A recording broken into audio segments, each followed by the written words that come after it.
Iba yung sarili niyo.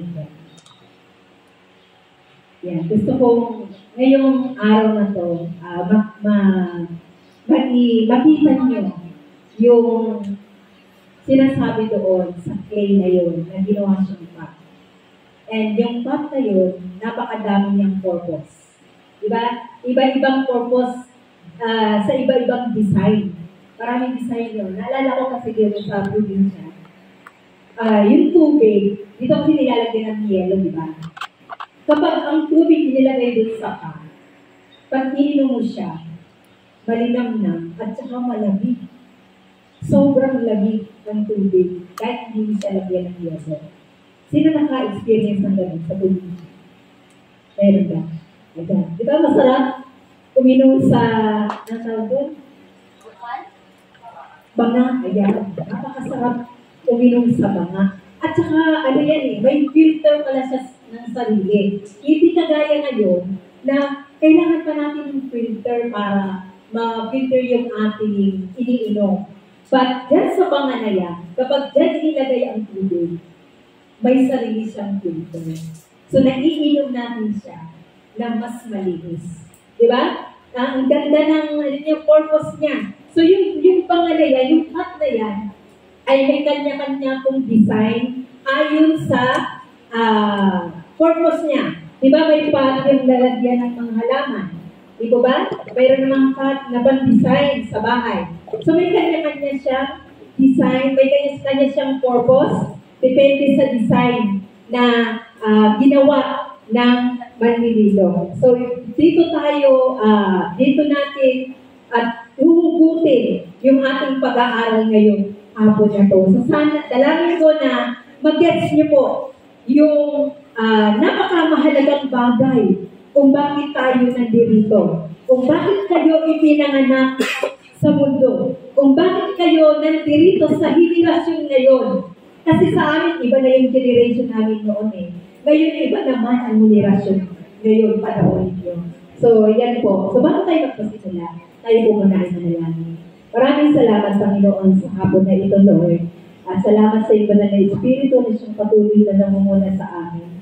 Dalangin lamang po namin na patuloy mong buksan ang aming mga puso upang patuloy na matanggap namin ang mapahayagan mula po sa iyong salita na nabubula sa pakikinig po ng aming mga nagsalita mo, Panginoon, na mamutawi sa aking bibig. Hayaan mo na mapakinggan ito ng tama, Panginoon Lord, at mapaniwalaan ito ng tama, Panginoon, upang malakaran ng tama ang mga salita mo na nais mong lakaran ng iyong mga anak, Panginoon. Salamat po sa pangunguna po ng iyong banal na Espiritu sa utakang ito. Thank you, Jesus, for covering us with your blood, precious blood.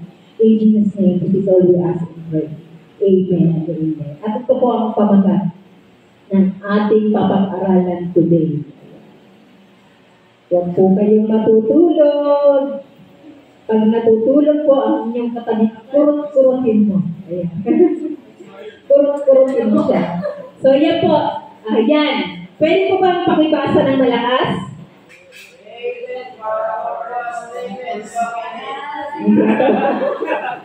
Hindi ba kasabay-sabay? O, pakibasa ng malakas. 1, 2, 3, go! Ayan. Created for a purpose and live and walk in it. So, tayo po ay nilikha ng Panginoon. Hindi lamang po basta nilikha na walang layunin, di po ba? Narito tayo, nilikha ng Panginoon dahil mayroon siyang purpose sa atin, di po ba? Ang mga purpose na yan ay for good works. Dahil nilikha ng Diyos ang langit at ng lupa bago likhain ang tao. So, pre-prepare niya muna yan. Yung ating pangangailangan, pre-prepare na yan ng Panginoon bago tayo. Para ano po? Para ma-enjoy natin yung creation. Bakit kayo may hilinga na yun? Kasi, binigay ng Diyos yan. Regalo ng Diyos yan. Mabuti ba yan? Mabuti, di ba? Kasi kung wala tayong hilinga, patay. Kaya, di ba, patay? So, mabuting bagay po yun. Bakit tayo may pagkain? Para hindi magutom. Mabuti ba yun? Yes. Good works. yun ng Lord. Nag-create niya lahat ng mga pagkain para hindi tayo magutom. So God is good all the time. Yan. Napakabuti ng Panginoon sapagkat nilikha niya ang lahat ng bagay para sa atin lahat. Yun po. So, bakit niya nilikha ang lahat ng bagay ngayon? Para lang ba ma-enjoy natin? Hindi lamang po. Para po tayo ay maging pagpapala doon sa mga taong nakapaligid sa atin. Ibig sabihin po, para malakaran natin yun, maipabuhay natin yun, good works na yun sa atin, ng ating Panginoon. So, sabi nga sa Ephesians, basahin po natin yan, Ephesians 2:10, ayan. Pwede po ba sabay-sabay natin basahin ng malakas? 1, 2, 3, go! We are His created in Christ Jesus for good works, which God prepared for us, so that we would walk in them. ayun. Ano daw tayo? Pansinin po natin yung mga ibang mga kulay po dyan. Ano daw po tayo? We are His workmanship. Sabihin nga natin sa ating sarili, I am His workmanship. Isa pa, I am His workmanship. Ayan.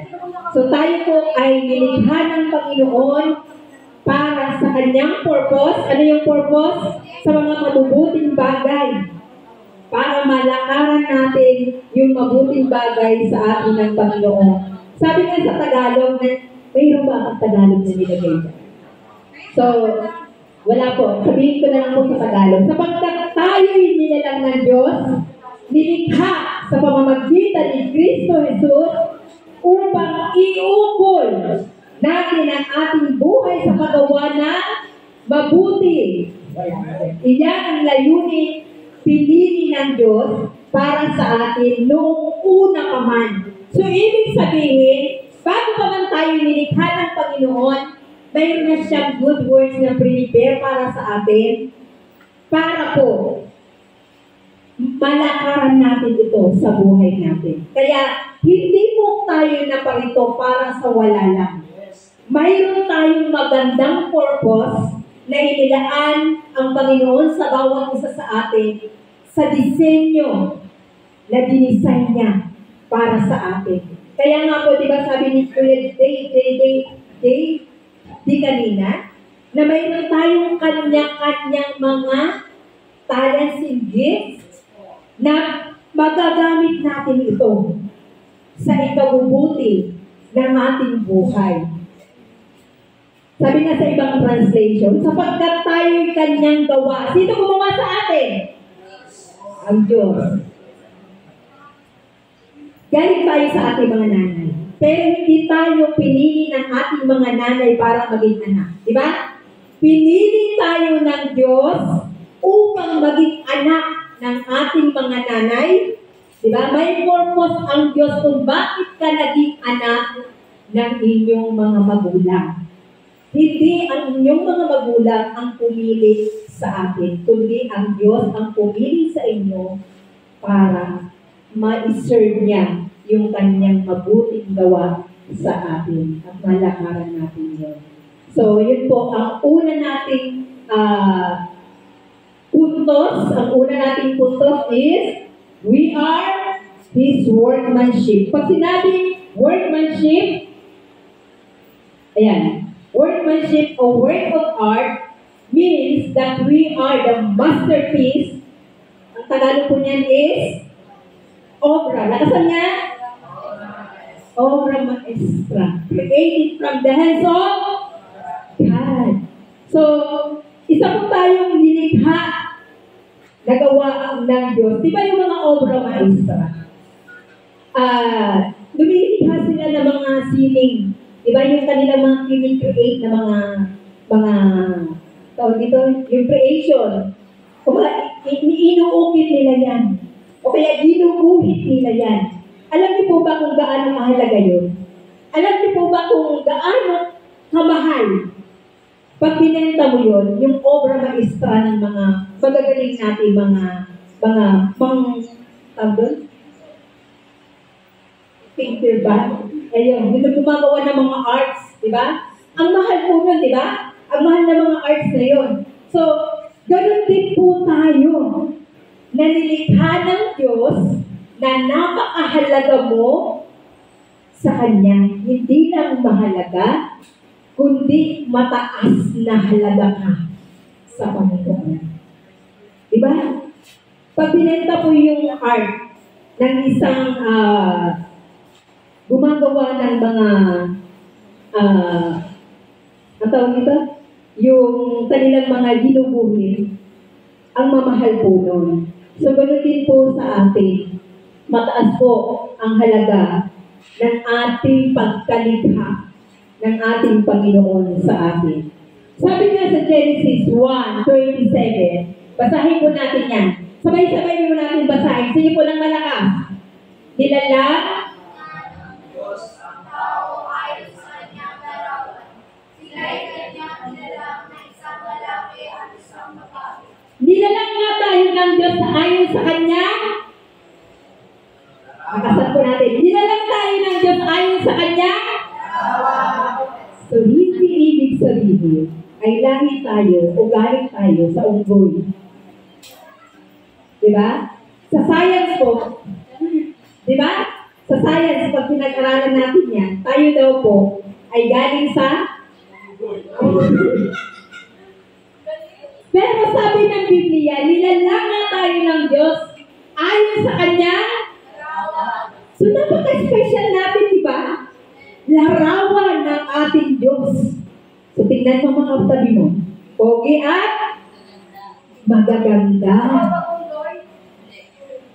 Mukha bang unggoy yan? Kaya tama si Ate Bea kanina. Mga pogi kayo at magaganda. Palapakan niyo naman ang mga sarili ninyo. Dahil kayo ay mga pogi at magaganda. Bakit siya? Ayan. So dahil kalarawan tayo ng Diyos, kahit man sabihin ng iba, pangit naman ito. Huwag ka maniwala doon. Tingnan mo ang sarili mo. Sabihin mo, nilalang ako ng Diyos na kawangis ng Panginoon, kaya guwapo ako. Diba? Nilalang ako na kawangis ng Diyos, kaya maganda ko. Diba? Amen? O tingnan natin sa sunod. Basahin natin malakas. Sila'y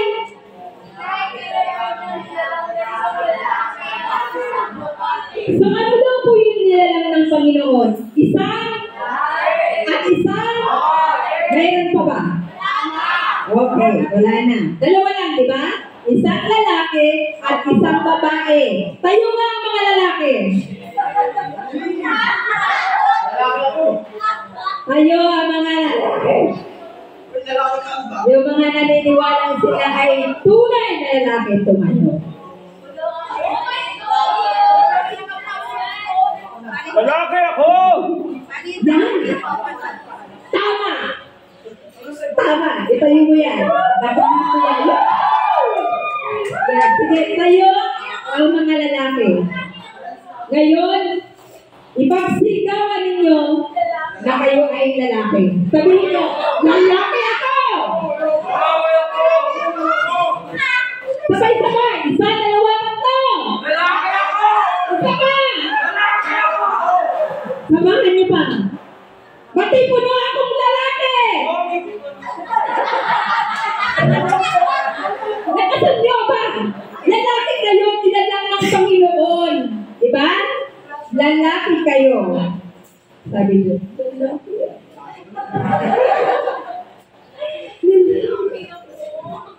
Ayan. Tandaan ko natin. Sabi ng Biblia, siya ay kanyang nilalang at ng isang lalaki. So mga babae naman, tayo po. At isang babae. Sige po, babae po. Tayo po mga babae. Yan. Pagsigawan ninyo, ang ganda ako! Ay! Hindi sila confident. Sabi ng Biblia, lakasan nyo! Talo kayo ng mga lalaki. Lakasan nyo, maganda ako!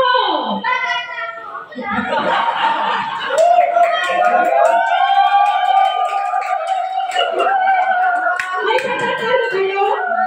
Lakasan nyo, maganda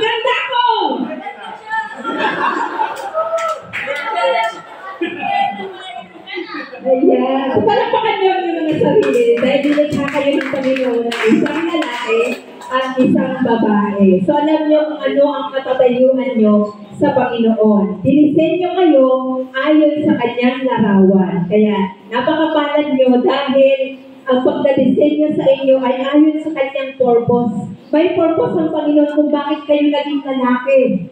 May purpose ang Panginoon kung bakit kayo naging magagandang babae. Diba? Amen naman dyan! Amen. Amen, Charlotte! So yun nga. So tayo po ay nilikha ng Panginoon mula sa tubig. Di ba yung pinanood natin kanina? Nilikha tayo ng Panginoon. Ang Panginoon po ang ating magpapalayong. Siya yung taga-mold. Di ba? Minumold niya tayo. Glory to glory. Minumold niya ang buhay natin. Habang lumalakad tayo, habang tumatanda tayo dito sa mundo, ay nakakaranas tayo ng mga challenges, di ba? Sino walang problema dyan? Sino walang mga challenges dyan? Ay, sa school, di ba? Sa inyong mga personal, nakaka-experience kayo niyan. But nilikha tayo ng Panginoon ayon sa kanyang layunin upang malakaran natin yun sa buhay natin. Tayuan at lakaran natin kung ano ang pagkalikha ng Diyos sa atin. Na ikaw ay babae at ikaw ay matibunong. Palakpakan ang iyong mga sarili na nag-create ng Panginoon. Amen. Ibinigay tayo ng Panginoon. Hinubog niya tayo. Kung napansin niyo yung palayok, di ba?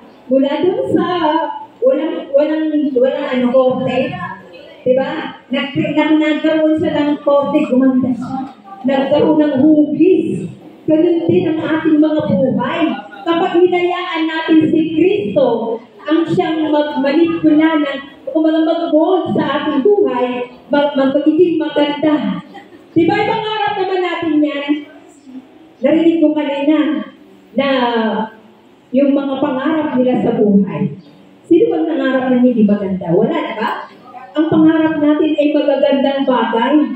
Pero alam niyo po ba, na bago pa natin ipinangarap yan, pinangarap na ng Diyos yan para sa atin.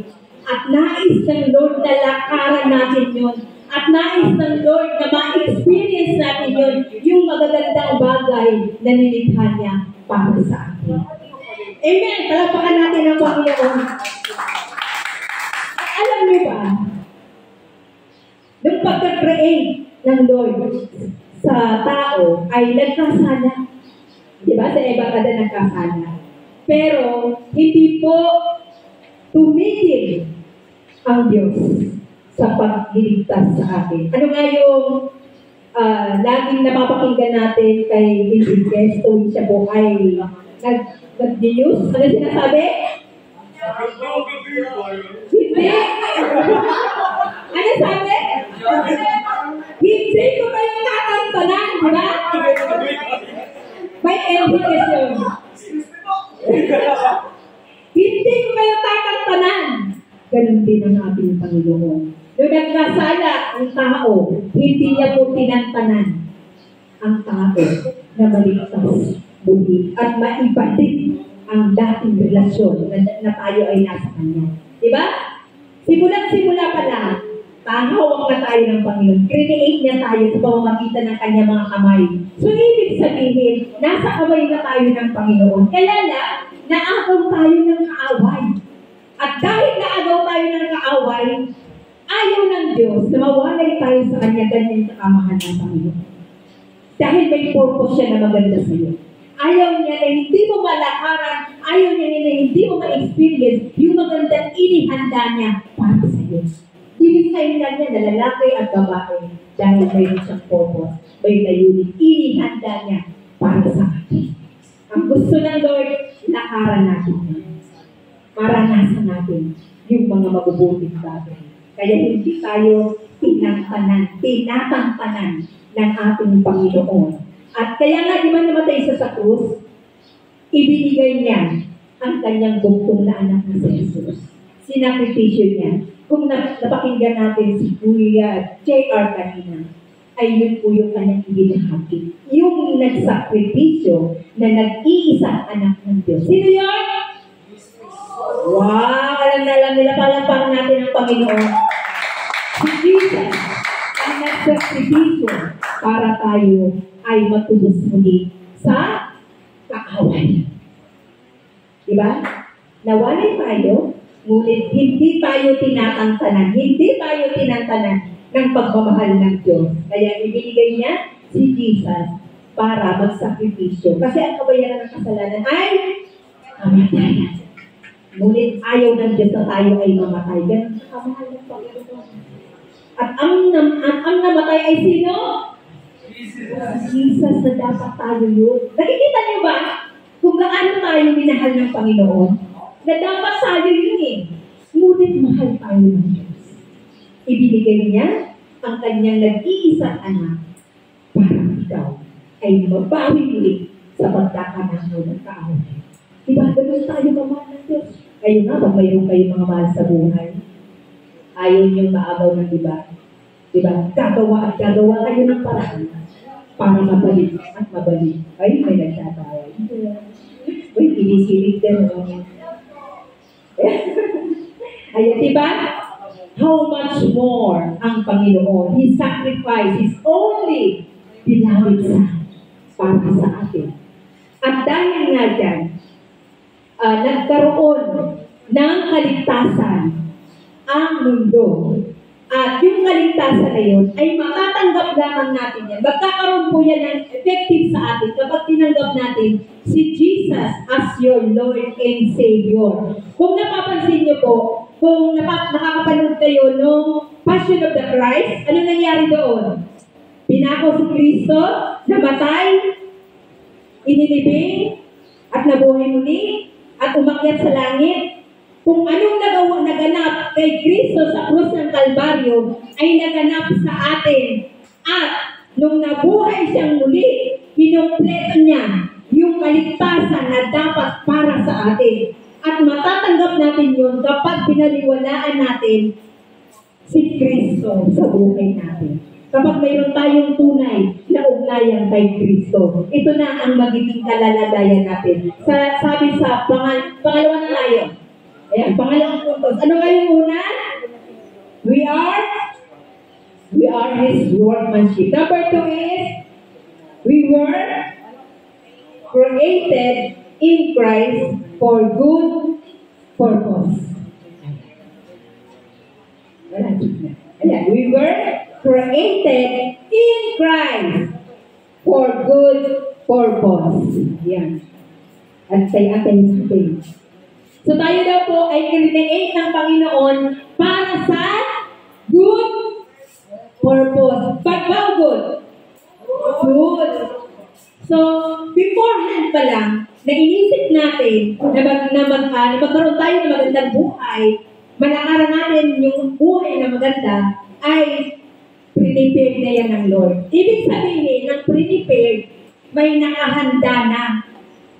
So, ibig sabihin, kapag may nakahanda na, ano na lang ang gagawin natin? Lakaran natin tulad ng pagkain natin kanina. Hindi naman natin yung makakain kung hindi tayo pumunta doon, di ba? So, ganun din sa atin. May magandang purpose ang Lord sa atin. May magandang inihanda ang Diyos sa atin. Makukuha natin yan at mararanasan yan. May experience natin yan kapag pinaniwalaan natin at malalakaran natin yun sa buhay natin. Diba? Gusto naman natin magandang buhay. Maging successful kayo sa buhay ninyo. Diba? Maging successful kayo sa inyong pag-aaral. Diba? So, ito yung mga mabubuting bagay na inilaan ng Diyos sa atin. Makapag-aral kayo ng mabuti at makapagtapos kayo ng pag-aaral. Yun ay mabuting bagay. Di ba? So, yun ang mga hinihandang bagay ng Panginoon sa atin. So, basahin po natin yung pangalawang Korinto 5:17. Sabi doon, kaya kung nakipag-isa na kay Kristo ang isang tao, isa na siyang bagong nilalang. Wala na ang dati niyang pagkatao, sa halip ito'y napalitan na ng bago. Sabi doon, kung nakipag-isa na kay Kristo, isa na daw siya ano? Bago nilalang. So, ibig sabihin po, kung ikaw ay lumalabas sa bibig mo yung mga hindi magagandang bagay, o lumalabas sa bibig mo yung mga hindi magandang pananalita, Ngayon, aware ka na na hindi maganda yun na sabihin. Di ba? Dahil hindi maganda yun. Sinabi ng Lord, you created us. We were created in Christ for good works. Yung mga salita bang hindi maganda, good works? No. So, ibig sabihin, kapag ikaw ay nakipag-isa na kay Kristo, yung mga hindi magandang bagay na ginagawa mo before, ay hindi mo na lalakaran at gagawin muli. Yes, minsan, nag-fall tayo, di ba? Minsan nahulog tayo doon. But, aware na tayo doon sa mga mabubuting bagay na malalakaran natin sa buhay, di ba? Di ba mga pogi? Oh, naman dyan. Diba? Oh, declaration niya yun eh. Dahil nilalang siya ng Panginoon, nakawangis ng Diyos, ang Diyos ngay pogi, pogi siya.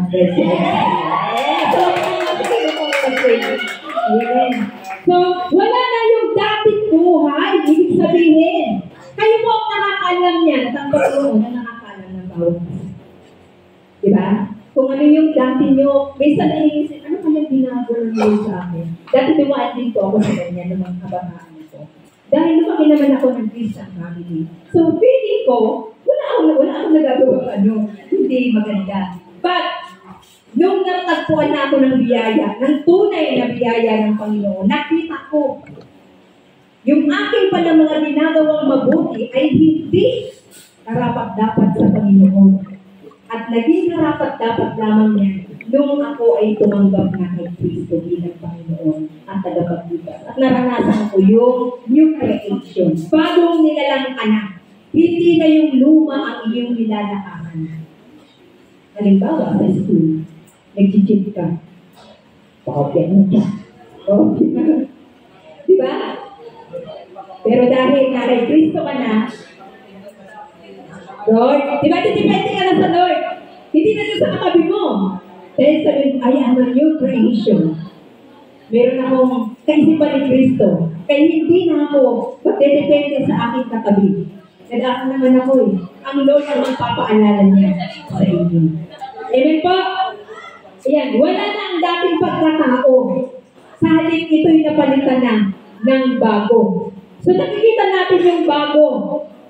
Diba? Nakikita yung bago. Sabi ko nga, kirinate tayo ng Panginoon upang maranasan natin, upang makita sa atin yung mga mabubuting bagay na prepare niya para sa atin. Di ba? Makita para mapaluwalhatian ang Panginoon. Halimbawa, paano maniniwala ang iyong kaibigan na ikaw ay may Kristo na sa buhay kung hindi ka nakakakitaan ng mabuting pananalita? Diba? Nandun si Chari. Sabi niya, pero nagmura siya. Narinig ang kanyang kaibigan. Anong nakita niya? New creation ba? O old creation? Old pa rin, di ba? But, patuloy kang magdepende sa Panginoon that you are a new creation, mararanasan mo yung kapangyarihan na ikaw ay bago na. Malalakaran na ikaw ay bago na. Kapag lagi yung ino-confess mo, mamamalayan mo na lang, ay, hindi ko na sasabihin ng bago na. Di ba? Mamamalayan mo na lang. Halimbawa, mayroon kayong mga vices. Mayroon isang kwento. Mayroon isang mama na hindi niya talaga mapigil yung kanyang paninigarilyo. And gusto niya nang matanggal sa kanya yun. Yung paninigarilyo na yun. Pero hindi niya kaya. Lagi niya tinatry. Pero nag-fail siya. Totoo po ito. Nag-fail siya lagi. One day, habang ginagawa niya yun, sabi niya, dineclare niya, I am the righteousness of God in Christ Jesus. I am the righteousness of God in Christ Jesus. Alam mo ba, nawalan siya ng appetite sa Panginoon. And automatic, nagkaroon ng pagbabago sa buhay niya. Dahil yun ang dinisenyo sa kanya ng Panginoon. Amen? So, kung tayo po ay mayroong mga bondages, na nahihirapan tayo sa buhay. Alam niyo po ba na, sabi nga, ang paggawa ng mabuti ay hindi naman tayo yun eh. Kapag tinanggap po si Kristo, yung Holy Spirit nag-dwell na sa bawat isa sa atin. Kapag nag-dwell na yung Holy Spirit sa atin, siya na yung nagtatrabaho niya para sa atin. Halimbawa, hindi mo kayang gawin yung mabuting bagay. Kaya nga, di ba, kung napakinggan nyo si Francis ba yun? Si Francis ba yun? Gusto mo bumait, pero hindi ko magawa. Kasi hindi naman talaga natin kayang gawin. Totoo yun. Pag mayroon kayong banal na espiritu sa inyong buhay, magagawa nyo ang bagay na yun na bagong nilalang sa buhay ng bawat isa.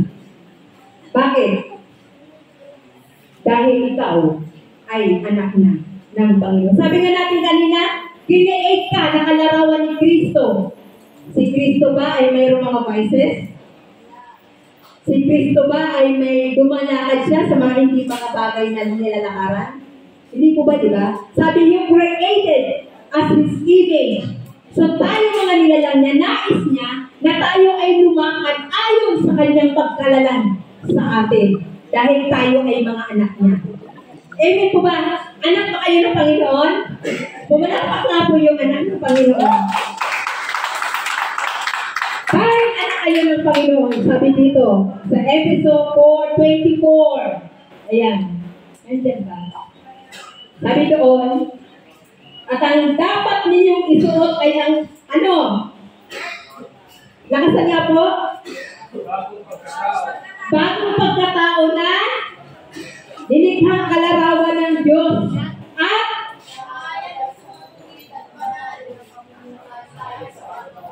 ayun ang sinasabi natin kanina. Sabi nga, isuot. Pag sinabing isuot, nadi-display. Di ba? Nakikita. Ulan lang yung mga panlabas na damit. Nakikita, di ba? So, isuot daw natin yung ating bagong pagkatao na tayo ay image na ng Panginoon. Upang ano? Upang ano?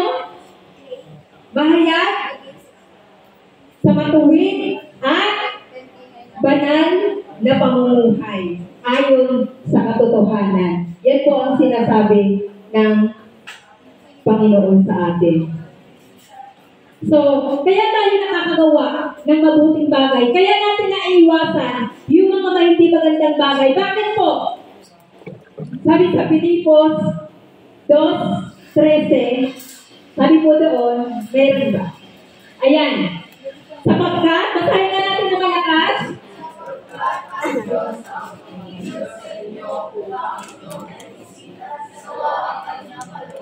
Biro mo yun? Tayo ba ang gumagawa? Tayo po ba? Hindi. Ang sabi dito, sapagkat ang Diyos ang gumigilos sa inyo upang inyong naisip at isagawa ang kanyang kalooban. So maging yung pagnanais natin na sumunod sa Panginoon, maging sa pagnanais natin na magbago ng buhay, ay ang Diyos pa rin ang gumigilos sa buhay natin. Hindi tayo yun. Diba? Kung hahayaan natin ang Panginoon ang siyang maghari sa buhay natin, mararanasan natin itong paggalaw niya sa buhay natin. Naniniwala po ba tayo na makapangyarihan ng Diyos? Pumalakpak ang naniniwala makapangyarihan ng Diyos. Kaya ka niyang pagawin.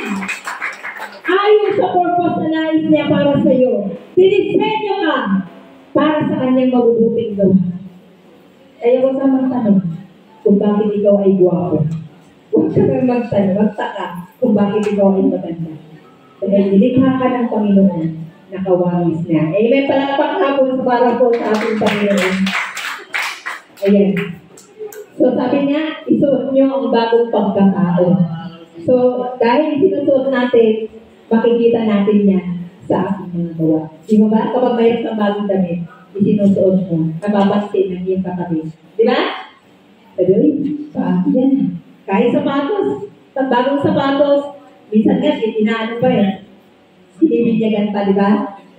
Mabinyag naman dyan, bagong sapatos, di ba? So nakikita yung bagong pagkatao ng kay Kristo, that you are created as His image for His good works.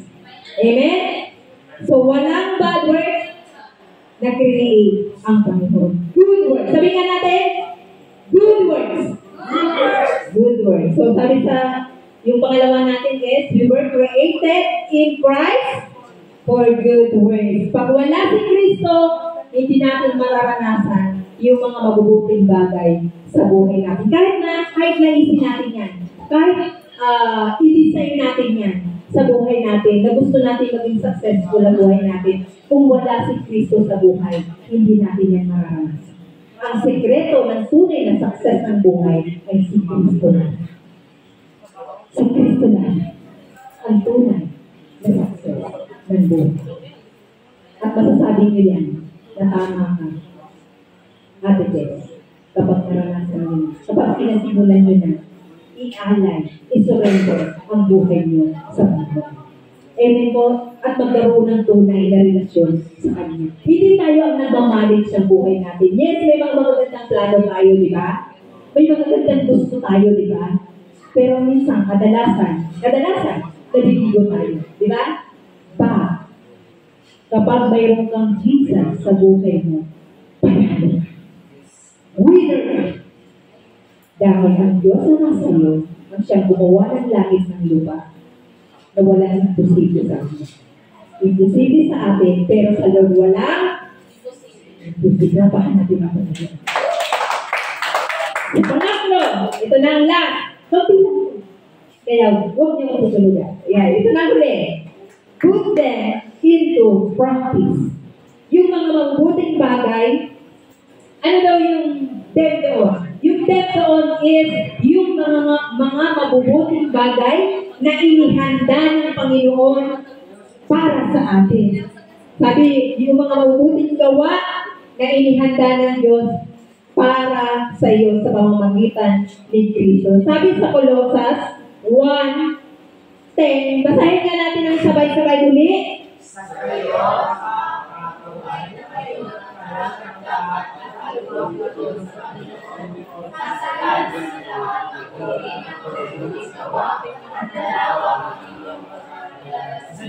Ayun.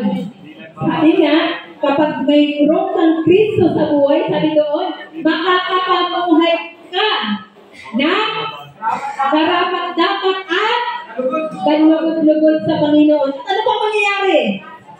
Sasagana sa? Gusto niyo na ayaw? Alam pa kayo sa Panginoon dahil pag tinanggap niyo si Kristo at pag mayroon kayong Kristo, mayroon na kayo niyan. Makakapamuhay kayo ng karapat-dapat, ng kalugod-lugod, at hindi lang yan, sasagana sa lahat ng uri ng mabubuting gawa. At ano pa? At lalawak ang inyong pagkakilala sa Diyos. You are so blessed in Christ. Welcome para sa Panginoon. Di ba? Nakapag-bless natin sa Panginoon. Panalo. Kapag na kay Kristo. Sabihin nga natin, panalo. Kapag na kay Kristo. Yes. Bakit tayo makapapunahay? Ayon ba sa ating sarili kakayanan? No. Sabi nga sa pangalawang Korinto, wala. Ang 2 Corinthians 9:8. Ayan. Sige, basahin natin muli ng malakas.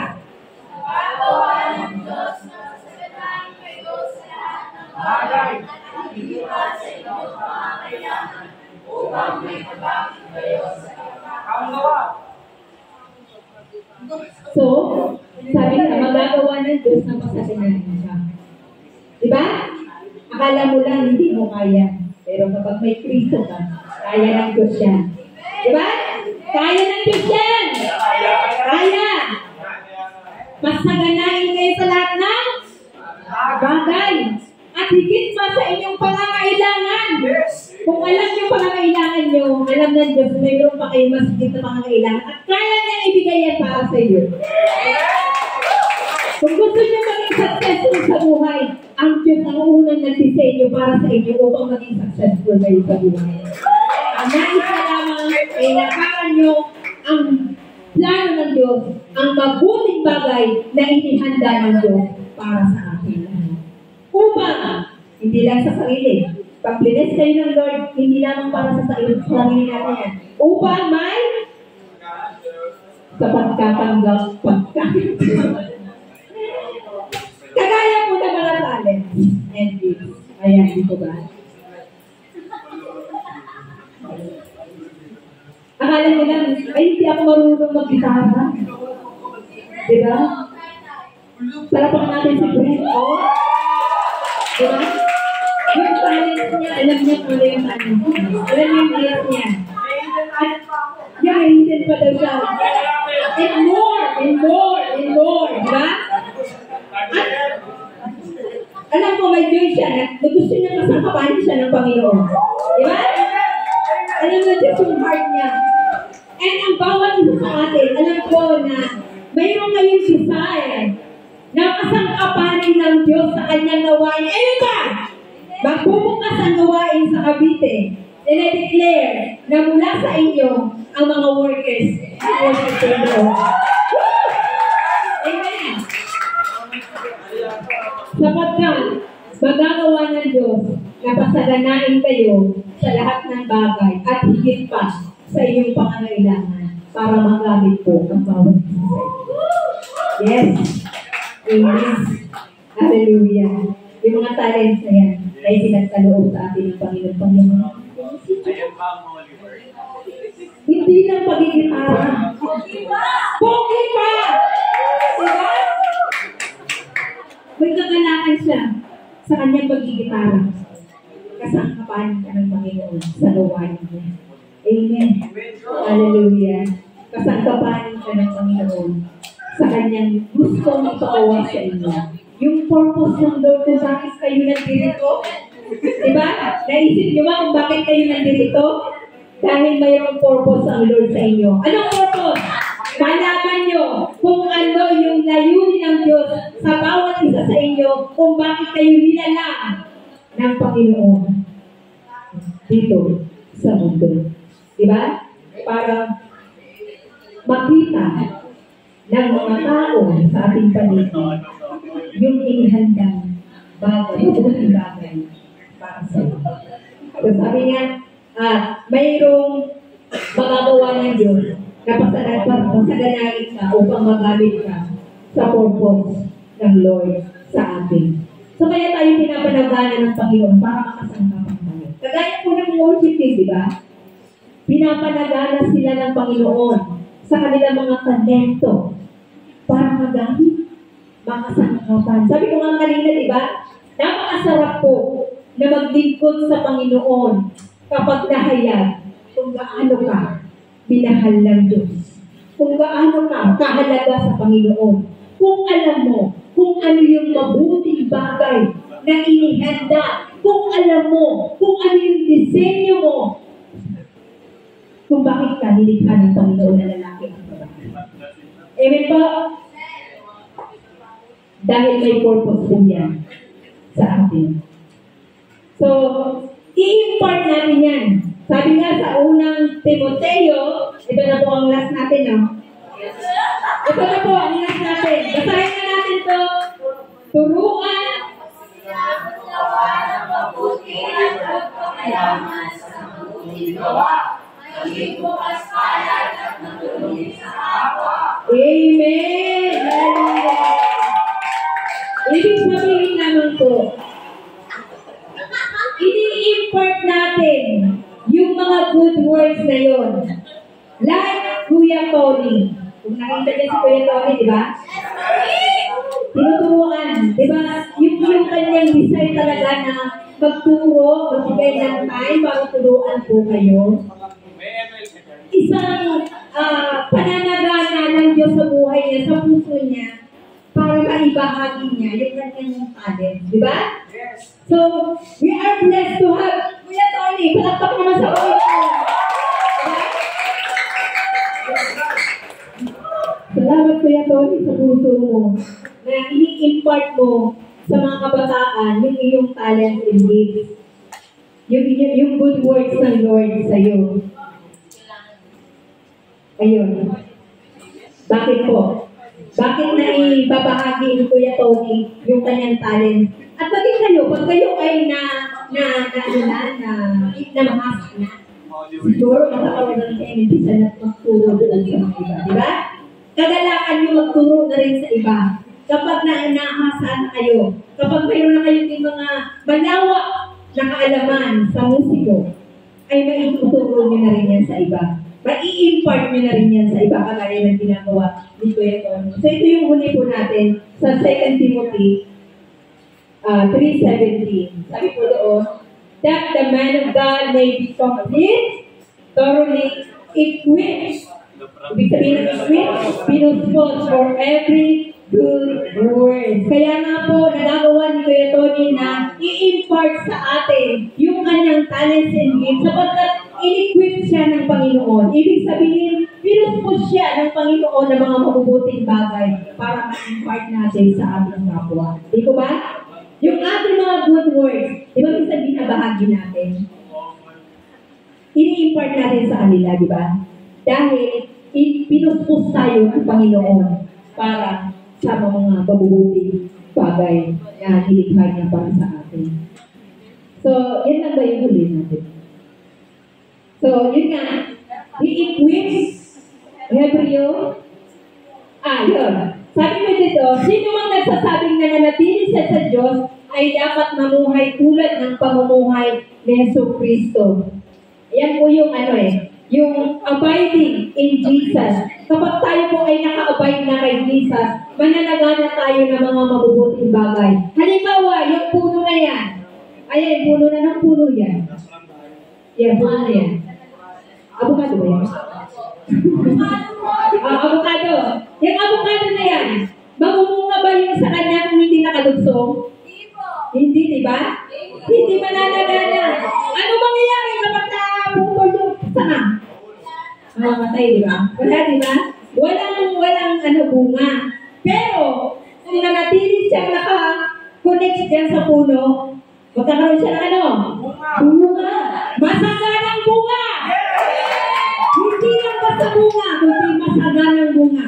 Ibig sabihin, kapag kayo ay laging nakakonekta sa Panginoon, mananagana kayo ng magagandang bunga, ng mga mabubuting bunga ng inyong mga talento and gifts na galing sa Panginoon. Amen? Diba? And God wants us to walk just as we walk.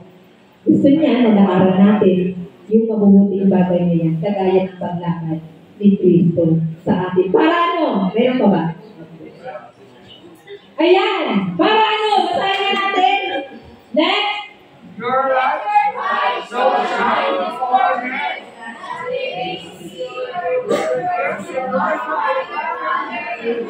Ayun, ang sinasabi ko kanina. Alam mo, paborito yan ang aming worship team.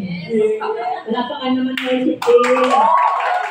Ayan, paborito namin yan eh. Ayan, tinutunan natin. Ayan. Sabi, let your light shine before men. So, kapag nagliwanag tayo, ano makikita? Makikita? Good works and yun ang purpose niya. Mapapurihan, mapaluwalatian ang Panginoon sa bawat isa sa mga mabubuting bagay na nakikita sa atin. Palapakan niyo ang Panginoon. So, let your light shine upon us. Magliwanag, di ba? Yung ilaw, kapag madilim, pag binuksan ng ilaw, lahat ng nasa dilim ay sinong liwanag? Si Jesus. Si Jesus is the light. If you have Jesus in your life, you have the light. And the light, marat makikita ang iyong mga mabubuting bagay. Diba? Makikita yan. Kahit mas kalagitnaan siya, ang nakabalitin ng circumstance. Nakikita yung good works mo. Hindi sa ating sariling good works, but the good works of Jesus that He prepared beforehand. And para mapabutihan ang Panginoon. Kapag mayroong mabuting bagay kayong natanggap, anong sinasabi niyo? Thank you. Isang bagay na nagpupuloy, pinapasalamatan, sinasamba niyo ang Panginoon sa mga mabuting bagay. Diba? Sino yung purpose? We are created for His purpose. Sabi doon, live in walk in it. Create tayo ng Panginoon para sa kanyang mabubuting bagay. Lakaran natin yan at mabuhay tayo ng ayon sa disenyo ng Panginoon sa ating buhay. Amen po. Palakpak na natin ang Panginoon. Amen! Hallelujah! Thank you, Lord! Ayun. Tapos na tayo. But, meron tayong gagawin. Di ba naiintindihan niyo naman po ito?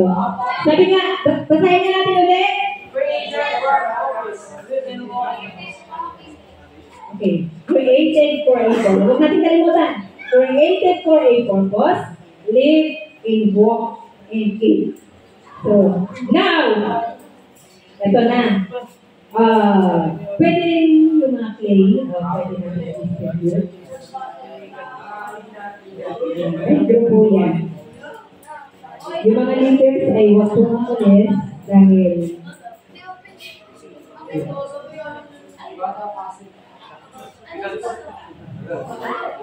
ayan, yung mga clay na yan,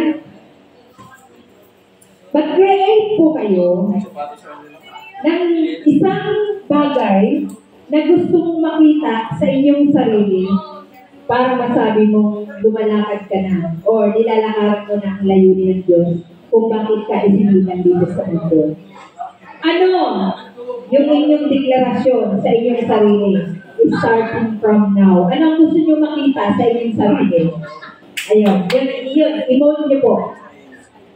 Mag-mold po kayo ng isang bagay na gusto nyo makita ang inyong sarili kung nasaan kayo. Halimbawa, si Mitch, kumakanta siya. Palapakan na natin si Mitch! Worshiping singer ng Manila. Ayan. Ayan, di ba si Mitch? Gusto niya makasangkapan siya ng Panginoon as singer. As sa worship team. Ayun. Gagawa siya ng mic. Ayan. Ganon. So, mag-create po kayo ng mga bagay na gusto niyong makita sa inyong sarili. Na, sabi niyo, ito yung purpose ng Lord sa akin. Ano ba si Fred, di ba? Parang gusto niya is mag-gitara, mag-isend sa gitara. So, yun yung kanyang gusto gamitin para makasangkapan siya sa gawain ng Panginoon. Yan.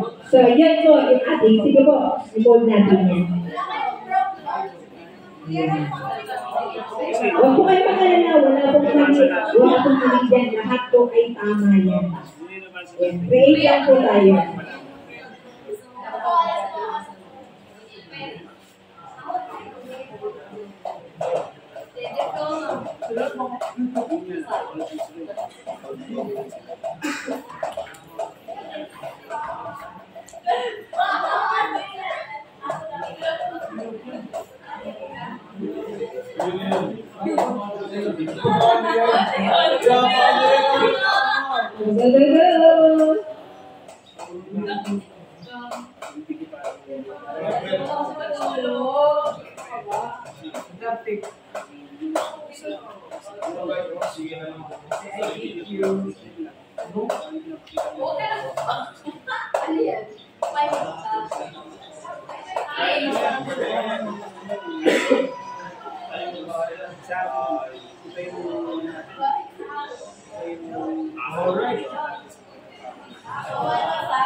Pag natapos yung kanta, dapat magsasalit kayo.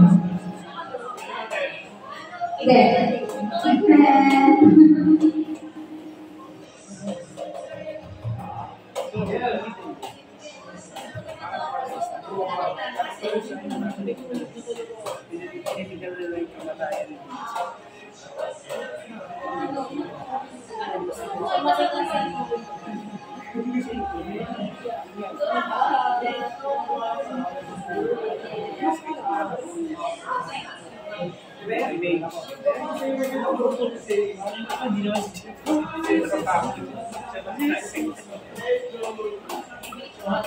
Wala, kitang-kita yung mukha ko. Kaya tayo.